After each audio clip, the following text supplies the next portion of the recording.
जाते हैं, कोई माला पहनाता है। क्यों? क्योंकि भगवान ने विश्व विजेता बना करके लौटे थे पांडवों को। बोलो राधे राधे। हाँ, विश्व विजेता बन गए थे पांडव और भगवान की बड़ी भूमिका थी, तो अपने देश में खूब सम्मान मिला। जैसे हमारे देश के क्रिकेटर जब विश्व कप जीत के आते हैं तो कितना सम्मान मिलता है, उसी तरह भगवान को खूब सम्मान हुआ।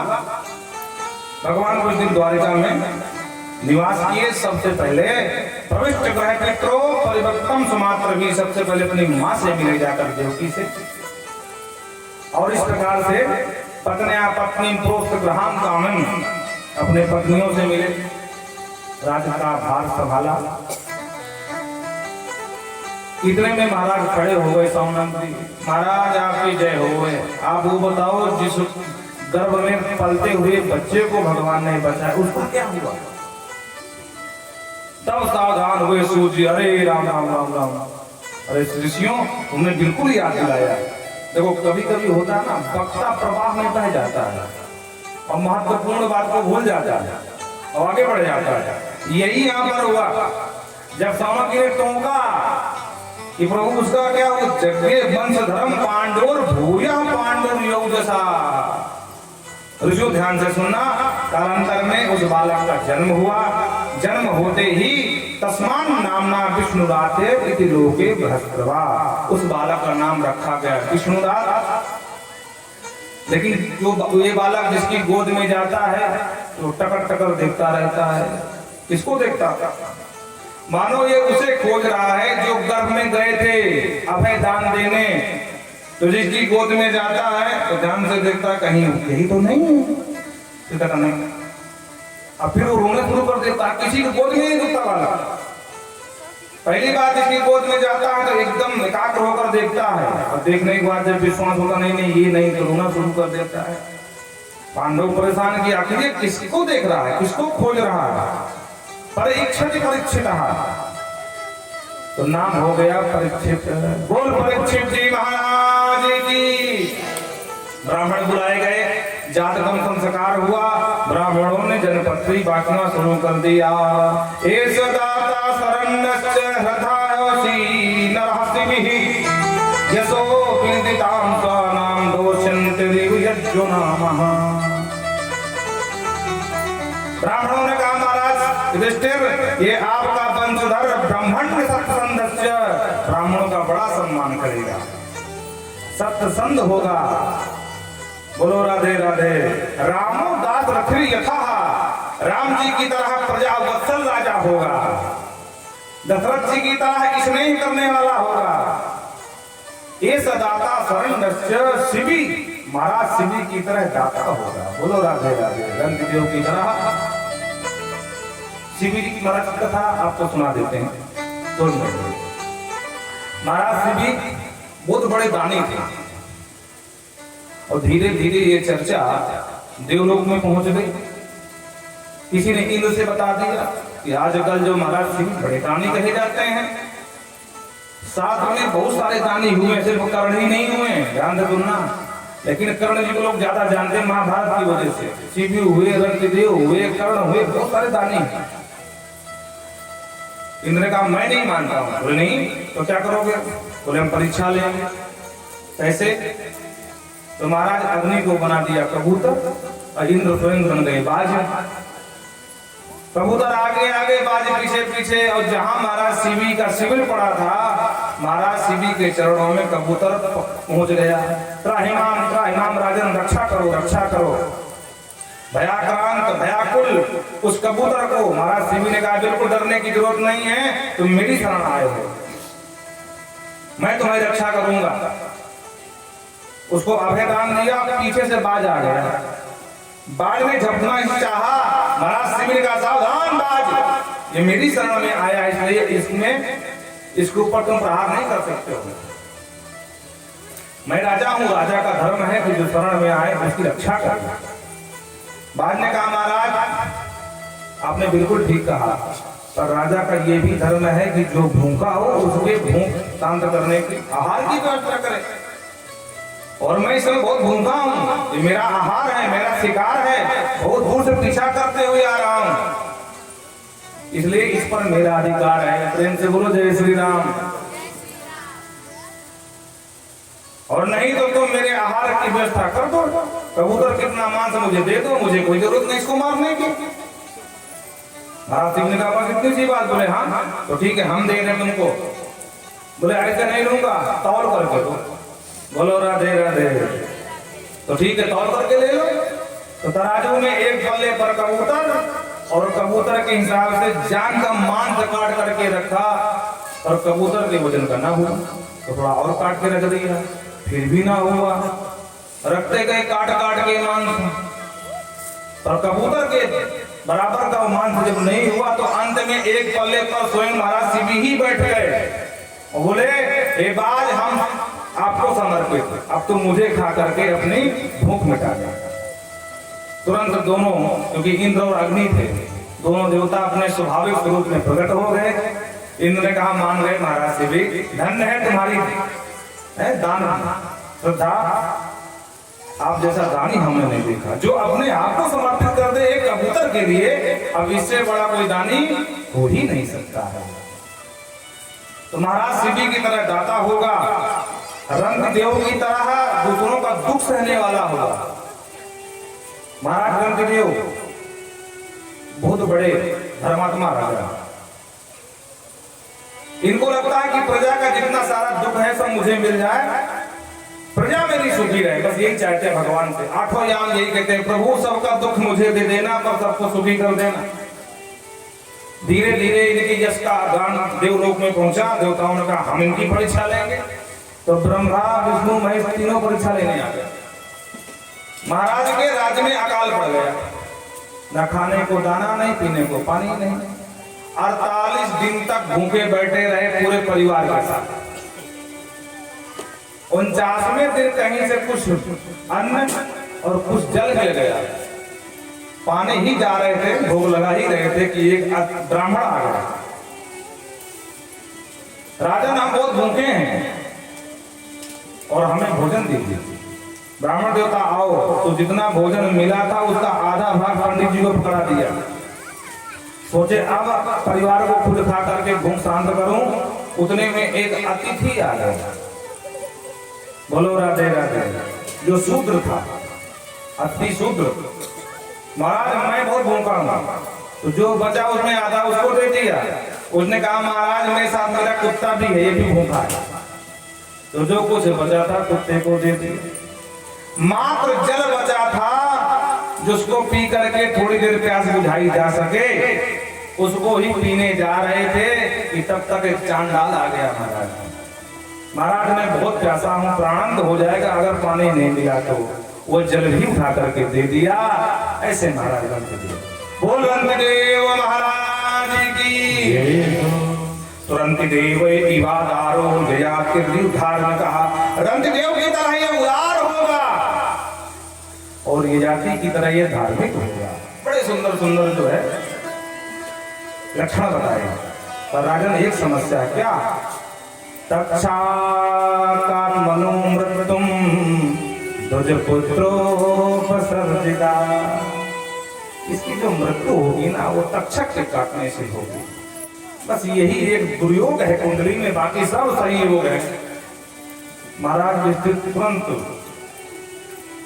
उदास हो गए। महाराज ये कोई जीवन है? जीवन में सब कुछ अच्छा करे व्यक्ति और अंत में मर करके नरक का गामी बन जाए, ये कोई जीवन हुआ? ब्राह्मणों ने सावधान किया, राजन घबराइए मत, मृत्यु तो तक्षक के काटने से होगी, लेकिन तुझ पुत्रो मुक्त संगम पदम हरे। एक ब्राह्मण के माध्यम से श्राप लगेगा और एक वितरागी सन्यासी के द्वारा इसका मुक्त पदम हरे, इसका कल्याण भी हो जाएगा, अंत में अधोगति नहीं होगी। तब जाकर के महाराज युधिष्ठिर प्रसन्न हुए कि चलो भाई अंत भला तो सब भला। बोलो राधे राधे। अगर अंत सही हो जाए तो सब सही है। और इस तरह ब्राह्मणों ने सहेश लोके विख्यात परीक्षित यद प्रभु, इस तरह महाराज परीक्षित विख्यात हुए। एक दिन महाराज विदुर जी आ गए और एकांत पा करके धृतराष्ट्र को बहुत डांटा। बोले तुमको शर्म नहीं आ रही? अरे जिन पांडवों को मारने के लिए तुमने और तुम्हारे पुत्रों ने कितने बड़े बड़े षड्यंत्र रचे, अब आज उन्हीं के द्वार पर, उन्हीं के घर पर कुत्तों की तरह पल रहे, तुमको शर्म नहीं आती? भीमा पावर्जितम पिंडम मादत्ते ग्रहपालवत्। ग्रहपाल माने होता कुत्ता। तुमको शर्म से मर जाना चाहिए। संसार रूपी आंखें तुम्हारी अंधी थी, तुम्हारे ज्ञान के नेत्र भी बंद हो चुके हैं। धृतराष्ट्र ने कहा कहां जाऊं विदुर, बच्चे मेरे सब मारे गए, आंख से दिखता है नहीं, अगर इनका घर छोड़ता हूं तो कहां भटकूंगा? विदुर जी ने कहा कोई बात नहीं, तुम मेरे साथ चलो। तो विदुर जी ने धृतराष्ट्र और गांधारी दोनों को लिवा करके चले गए। प्रातः काल हुआ, पांडव अपने दादा को प्रणाम करने जाते थे, पर दादा के कमरे में दादा दादी कोई नहीं मिला। महाराज युधिष्ठिर से बताया, महाराज भाइयों को डांटा और सबसे पहले भीम को डांटा। भीम तुम बाचाल हो, तुमने कुछ कहा क्या दादा को? भीम ने कहा नहीं, हमने तो कुछ नहीं कहा। तो आखिर ऐसी क्या बात हो गई कि दादा दादी घर छोड़ के भाग गए? जरूर कोई बात है, कोई छुपा रहा, बता नहीं रहा है। उसी समय नारद जी तुम्बुर ऋषि के साथ पहुंच गए। भगवान नारदा सतुम्बुरा। देखो ध्यान से सुनना, नारद जी भगवान हरि की लीला का गान करते हैं और तुम्बुर जी भगवान शिव की लीला का गान करते हैं। वो भी गंधर्व है, तुम्बुर गंधर्व। उनके पास भी बीड़ा है जिसका नाम है रुद्र बीड़ा, और इनके पास भी बीड़ा है जिसका नाम है देव बीड़ा। देवदत्तं इमां वीणां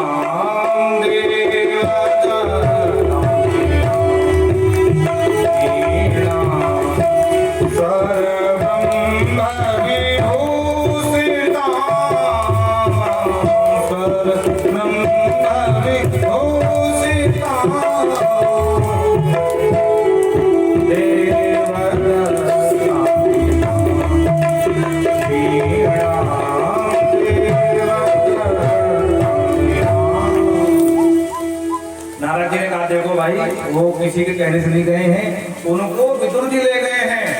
और सुनो, आज परता पंचमी हरि, आज से ठीक 5वें दिन बाद उनकी मृत्यु हो जाएगी, उनका कल्याण हो जाएगा। आप चिंता मत करो। तब जाकर युधिष्ठिर जी शांत हुए और इस तरह से 5वें दिन महाराज धृतराष्ट्र और गांधारी का कलेवर छूट गया और विदुर के माध्यम से, परम भक्त भागवत के माध्यम से धृतराष्ट्र का भी कल्याण हो गया। प्रेम से बोलो राधे। एक दिन महाराज युधिष्ठिर ने कहा भीम से, गता सप्ताह गुना मासा भीमसेन तवासुना। देखो भगवान और पांडवों के संबंध इतने अच्छे थे कि कभी भगवान पांडवों के आते थे, कभी पांडव भगवान के जाते थे। अर्जुन भगवान से मिलने गए, 7 महीने लौटे ही नहीं। तो महाराज युधिष्ठिर ने कहा गता सप्ताह धुना मासा, 7 महीने हो गए भाई, भीमसेन तुम्हारे अनुज अर्जुन को गए, बात क्या है, लौट के क्यों नहीं आया? और मुझे आपको अपशकुन दिखाई पड़ रहे हैं। न पिबन्ति पित्तम वदनान दुहन्ति जमातरः। आज ये अपशकुन दिखाई पड़ रहे हैं कि न पिबन्ति स्तनम वत्सा। गौ माता कभी अपना दूध नहीं पीती है, लेकिन आजकल गौ में अपना ही दूध पीने लगी है।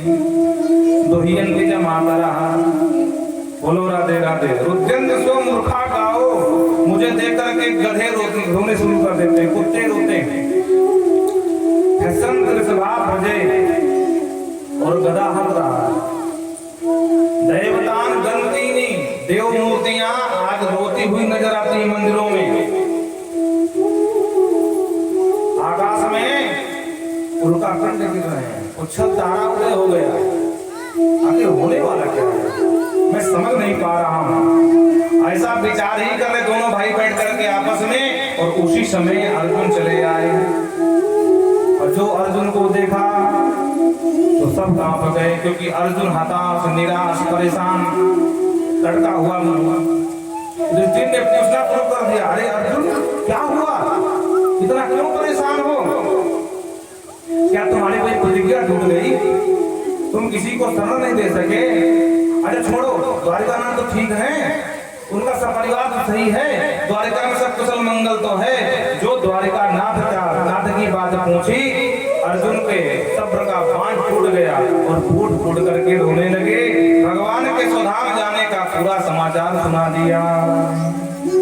वंचितो हम महाराज हरिण बंधु रूपिणा, हेन में अपहृतम तेजो देव विस्मापनं यतु। हे महाराज, वंचितो हम द्वारिका नाथ की कृपा से वंचित हो गए। मैं अपहृतम बलम, मेरा जो बल था, गांडीवधारी अर्जुन कहलाता था, आज वो बल भी मेरे से छीन चला गया। भगवान के जितने वंशी साथ में जितने भी बाल बच्चे थे, मदिरा पी करके आपस में सब लड़ मरे। भगवान भी सुधाम को चले गए। भगवान ने कहा, देखो मेरी ये पट्ट महिषी हैं अर्जुन, और अब इनको जो है आप अपने यहाँ ले जाना। बोलो राधे राधे। इंद्रप्रस्थ नगरी और इनकी सुरक्षा तुम्हारे हाथ में है। मैं उनको लेके ही आ रहा था कि भीलों ने उनका भी अपहरण कर लिया। पुरुष बली नहीं होता है, समय होता बलवान, और भिलन लूटी गोपिका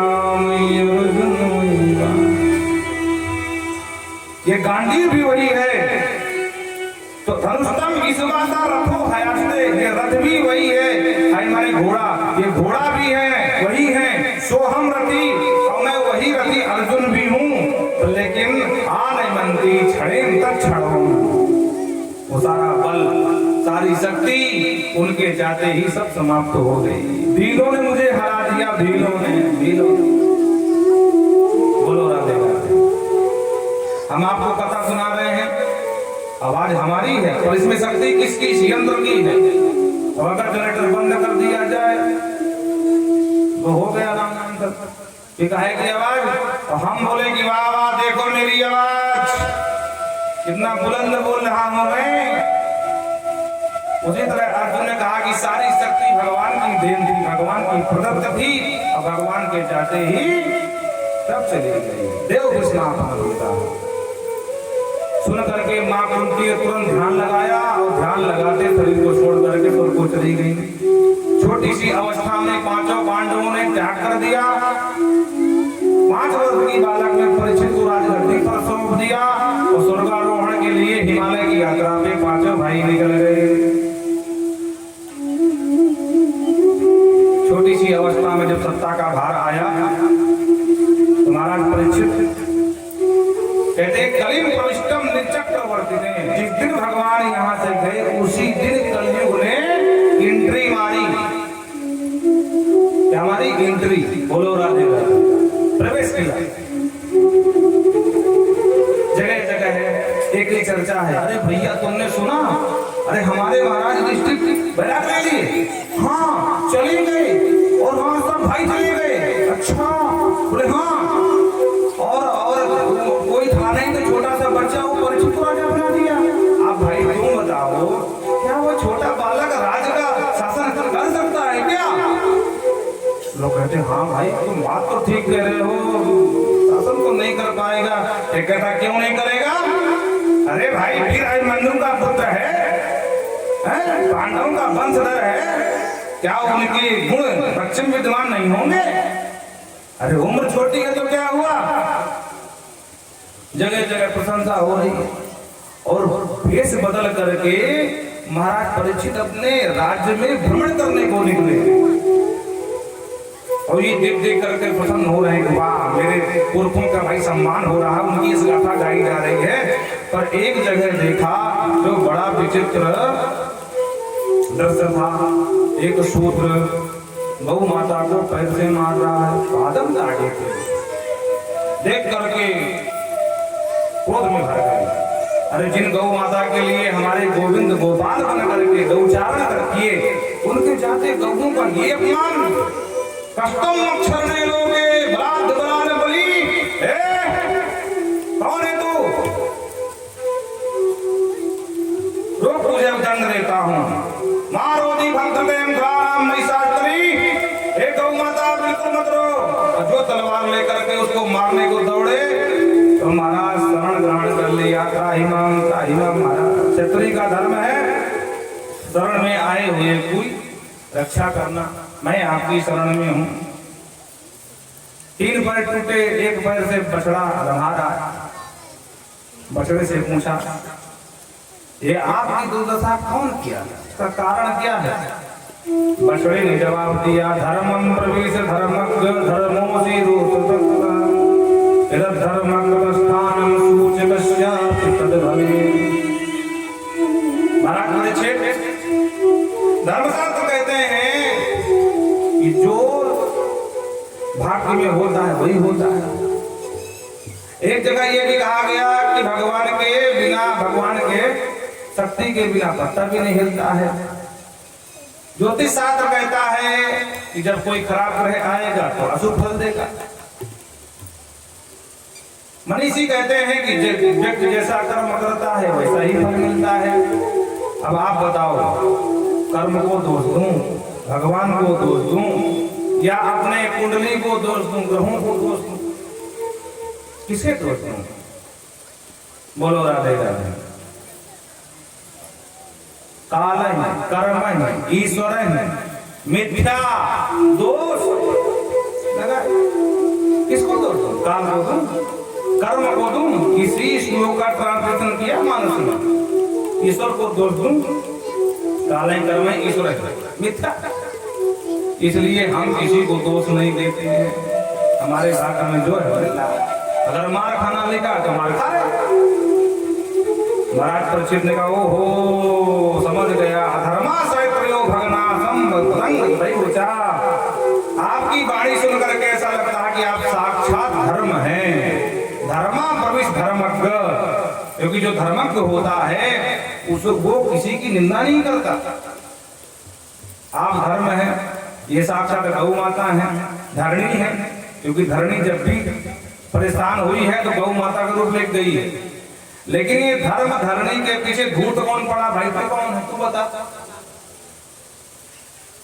उस व्यक्ति ने कहा, सरकार मुझे कली कहते हैं, मैं कलयुग हूँ। अरे राम राम, तो कहां से मेरे सभागार में बोल रहे? भागे भागे।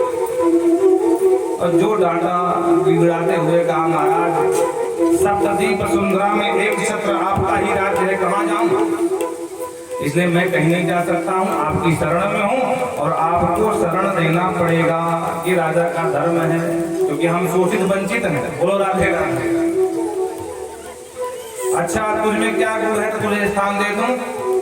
बोले बाकी तो अवगुणों की खान हूँ, और एक गुण बहुत जोरदार है। क्या? बोले जो अन्य युगों में योग से, समाधि से, तपस्या से फल मिलता था, तो केशव कीर्तिनाथ करो। इस कली में, मेरे युग में भगवान के नाम जप करने से वो फल मिल जाएगा। कलयुग केवल नाम धारा। तो ठीक है भैया, तुझे हम 4 स्थान देते हैं। द्यूतम पानम स्त्रिया सुना यत्रा धर्म चतुर्विधा। द्यूतम जहाँ जुआ खेला जाता हो तो वहां तुम रहोगे। पानम जहाँ मदिरा पान शराब वो गिलास लेकर के चेयर से बोल करके पी जाते हैं, तो वहाँ कलयुग का तुम्हारा निवास होगा। और स्त्रिया जहाँ लंबट पुरुष रहते हैं, जिसे हम लोग कहते हैं बियर बार। बोलो राधे राधे। हाँ, क्योंकि वहाँ पर जो है महफिल जमती है, गिलास में गिलास टकराते हैं और नृत्यांगनाओं को नृत्य ठुमका देखे जाते हैं। और तीसरा सुना माने जहाँ हिंसा होती है। ये 4 स्थान तुमको देते हैं। कौन कौन से? द्यूतशाला, मधुशाला, वधूशाला और सुना वधशाला। कलयुग ने कहा, वाह सरकार, जैसा यात्री वैसे कमरा पकड़ा दिया। अरे माना मैं अवगुणों की खान हूँ, पर एक गुण तो मेरा जोरदार है ना। नाम जप करने से फल मिलता है ना समाधि योग का, तो कम से कम एक कमरा जोरदार देना चाहिए, जिसको ड्राइंग रूम बना दो, अतिथि कक्ष। महाराज ने कहा तो ठीक है, तो मांग ले अपने मन से जो मांगना है। तो पुनः आत्मानाय जात रूप मदात प्रभु, भगवान ने परीक्षित ने आत्म रूप, भगवान कहते हैं 10 अस्मि नाम कांचनम, सोने में मेरा निवास है। इसने सोने में मांग लिया तो राजा ने सोने में निवास और दे दिया। कथा प्रसिद्ध है, महाराज मुकुट लगा करके स्वर्ण का शिकार करने गए, शिकार तो मिला नहीं, भूख से व्याकुल हो गए, प्यास ने बेहाल कर दिया। समीप बाबा की कुटिया पर गए, बाबा को आवाज लगाया पर उत्तर कुछ नहीं मिला। अंदर गए बाबा समाधि में, तो मरा हुआ सर बाबा के गले में डाल दिया। एक बालक ने देख लिया, ऋषि कुमार को बता दिया और उसने श्राप दे दिया।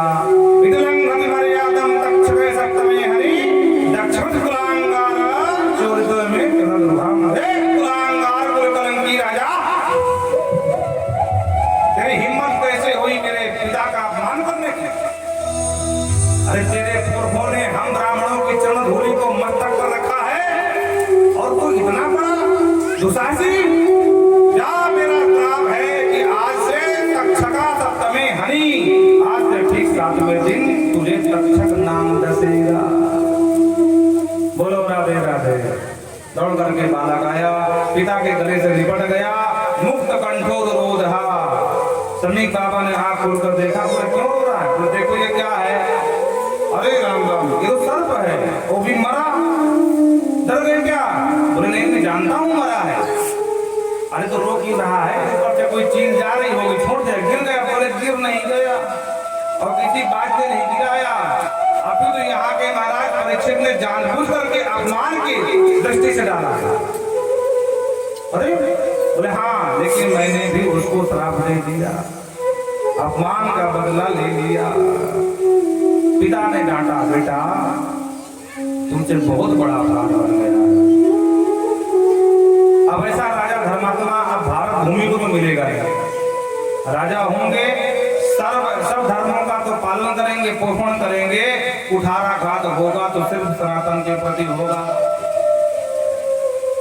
पापम कृतम भगवान सर्वात्मा छंद मरहति। हे प्रभु क्षमा करना, मेरे बालक से पाप हो गया है। एक बालक को भेजा, बोले जाओ राजा से बोलो जो करना है करे, क्योंकि मात्र 7 दिन का समय है। 7वें दिन तक्षक दसेगा और इसकी मृत्यु हो जाएगी। बालक गया, महाराज मुकुट उतार चुके थे और बता दिया महाराज आपने क्या किया है, सब याद आ गया। श्राप भी मिल गया है आपको महाराज, 7 दिन का समय है। समीप बाबा ने कहा जो करना है करे राजा। जो सुना, अहो मया नीचम अनारवतकम निरागसी ब्रह्मणि गुण तेजसै। अरे देखो देखो, मुझ जैसा नीच कौन होगा? अरे जिन ब्राह्मणों का सम्मान करना हमारा धर्म है, आज ब्राह्मण ऋषि का मैंने अपमान कर दिया। अरे धन्य है वो ब्राह्मण पुत्र जिसने मुझ जैसे पाप आत्मा को 7 दिन जीने का समय दे दिया। अरे मैं तो 1 सेकंड जीने का अधिकारी नहीं था। पर कोई बात नहीं, जनमेजय को राजगद्दी अपने बेटे को बिठाया और सब कुछ छोड़ करके शुक्रताल की पावन धरा पर बैठ गए। बड़े बड़े ऋषि मुनि आए, अत्रिप वशिष्ठ च्यवनः सरद्वान अरिष्टनेमि भगवत्सदांगास पाराशरो गार्हस्थ्यो गौतमो। ये सारे जो प्रसिद्ध ऋषि हैं, देखो हम सब ऋषि की संतान हैं। जैसे आप लोग गौतम जी की संतान है, उसी प्रकार हम भरद्वाज की हैं। तो हमारे पिता भी हैं भरद्वाज, शरद्वान, अरिष्टि, गौतम, भृंगु, अंगिराज, पाराशर, गाद, सुदर्श, सारे ऋषि वही इकट्ठा हैं। हम सबके पुरखा वही हैं और सब पूछ रहे हैं राजन हमने सुना आपको श्राप लगा है। बोले हाँ महाराज। राजन हम क्या कर सकते हैं, आप बताओ। महाराज सबसे एक ही प्रश्न पूछा कि प्रभु जिसकी मृत्यु निकट हो उसे क्या करना चाहिए जिससे ये मृत्यु मंगलमयी हो जाए। पर किसी महात्मा ने, किसी ऋषि ने ठीक ठीक उत्तर नहीं दिया। अंत में उदास होकर के नीचे उतर करके बैठ गए। उसी समय भगवान वेदव्यास पुत्र नंदन सुखदेव बन करके आ गए। तत्र भगवत भगवान व्यास पुत्र यदक्षया मठ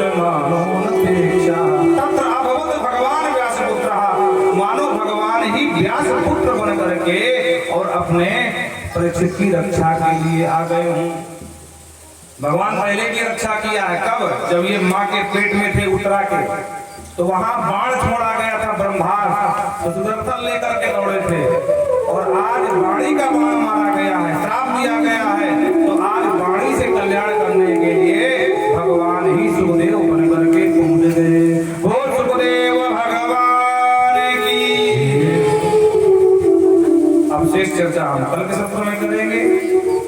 महाराज परीक्षित ने बड़े बड़े जब महात्माओं को प्रणाम करते देखा तो वो चक्के रह गए। अरे राम राम, तम दुष्ट वर्षम विकीर्ण के सम, खुले खुले अलकावली बाल है घुंघराले, दिगंबर वेश, कोई वस्त्र नहीं, बिल्कुल दिगंबर है, और मात्र 16 साल की आयु है। और बड़े बड़े महात्मा हजार हजार वर्ष की आयु वाले उनको प्रणाम कर रहे हैं। राजा समझ गए कि अब ये इनसे बड़ा कोई सामर्थ्य गुरु नहीं मिलेगा, तो समर्पण कर दिया और एक ही प्रश्न पूछा, अतः प्रक्षामि संसिद्धिं योगिनां परमं गुरुं पुरस्ते यदकारं म्रियमाणस्य सर्वथा। हे प्रभु, ये मृत्यु लोक है, जो आया है सो मरता है, लेकिन मरने से पहले ऐसा क्या करे जिससे कल्याण हो जाए, बस ये बता दो। बोलो राधे राधे।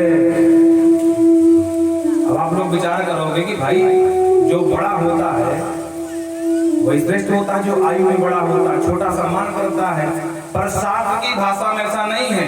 चारों वर्णों में कौन बड़ा है, कितना, उसका परिमाप है। ब्राह्मण में जो जितना बड़ा विद्वान होगा वो उतना ही श्रेष्ठ कहलाएगा, तीनों के लिए, चाहे क्षत्रिय हो, वैश्य हो, शूद्र हो। क्षत्रियों में जिसके पास जितना बाहुबल होगा उतना ही श्रेष्ठ कहलाया जाएगा। वैश्यों में जिसके पास जितनी संपत्ति होगी, दुकान मकान व्यापार होगा, उतना ही श्रेष्ठ कहलाया जाएगा।